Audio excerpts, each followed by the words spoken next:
Ben, je suis Emmanuel Moussouillou, je suis secrétaire exécutif de CORAP. La CORAP, au fait, c'est la coalition des ONG pour le suivi des réformes et de l'action publique.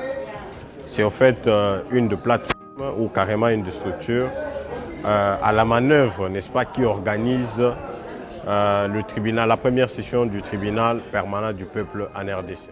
Aussi, la deuxième chose, c'est d'interroger aussi les communautés. Quelles sont les difficultés qu'ils ont? Alors, ce que vous devez savoir premièrement, c'est que le tribunal permanent du peuple, c'est en fait un espace qui est créé pour les communautés locales, pour la population congolaise longtemps marginalisée, longtemps frappée par les impacts, n'est-ce pas, de l'exploitation des ressources naturelles. Je suis sûr que vous savez que le pays est compté parmi ceux qui ont beaucoup de ressources dans le sous-sol comme sur le sol, des ressources naturelles bien évidemment, qu'il s'agisse des minéraux, de l'eau, des forêts. Et aujourd'hui, la RDC est au cœur du bassin du Congo, qui est, n'est-ce pas, un des poumons importants qui est en train de contribuer à la gestion en fait, de cette situation climatique à laquelle nous faisons face aujourd'hui. Alors, plusieurs exploitations sont faites. Depuis des années, la RDC est parmi les pays qui exploitent ces minéraux, le cuivre que vous connaissez. Actuellement, on parle de minéraux stratégiques, le cobalt. Au-delà de ça, on exploite un tout petit peu le pétrole. On exploite nos ressources en eau à travers des grands barrages et toutes ces ambitions que nous avons pour exploiter toutes les autres ressources. Les forêts, n'en parlons pas parce qu'il y a des grandes entreprises qui ont pris des grandes concessions en train d'exploiter les forêts. Mais la grande question autour de tout ça, à qui ça profite? Donc la population congolaise, depuis des années, malgré les richesses, est parmi les populations les plus pauvres. Cela veut dire qu'il faut qu'il y ait une justice à un certain moment pour ces communautés qui vivent les impacts alors qu'elle a des ressources, mais elle n'en bénéficie pas. Donc c'est ça la grande question qui se pose autour du tribunal. Donc le tribunal qui vient, c'est en fait un espace qui permettra aux communautés de s'exprimer, qu'ils parlent de leurs problèmes, qu'ils identifient les cas de violation, les entreprises qui ne respectent pas les clauses, les entreprises qui ne font que leur profit. Donc c'est ça en fait la motivation autour de ce tribunal que nous voulons organiser pour la première fois pour l'État de la RDC, pour les communautés congolaises qui ont beaucoup à dire mais ils n'ont pas d'espace parce que, n'est-ce pas, la justice et la justice climatique, bien évidemment, n'est pas encore au rendez-vous. It takes a bit of time to write. It's not something you have the tribunal in Kinshasa and at the end of the tribunal, the jurors can present. Le tribunal touche l'ensemble du pays parce que du nord aussi, de l'est à l'ouest, nous avons des ressources, les exploitations se font, mais la population ne bénéficie pas. Mais de façon spécifique ici, parce que le pays est grand, nous avons tout d'abord trois thématiques, qui sont les trois thématiques représentées par le plus grand qui est l'extractivisme. Parlant de l'extractivisme, c'est toute cette façon d'exploiter les ressources à outrance, au bénéfice des multinationales et en défaveur des communautés locales et des populations qui sont d'ailleurs propriétaires de ces ressources. Et donc, l'extractivisme est le thème principal. Mais là-dedans, nous avons trois sous-thèmes où on parle de l'extractivisme vert en lien avec cette question de la transition énergétique.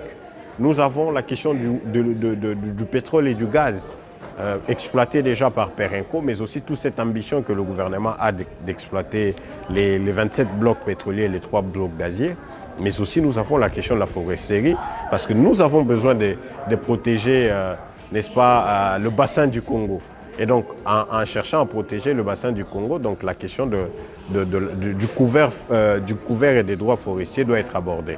Et donc ces trois sujets sont aussi regroupés dans les zones, parce que vous allez vous situer avec l'extractivisme vert dans la partie sud-est ou carrément la partie est et le sud, bien évidemment, du pays.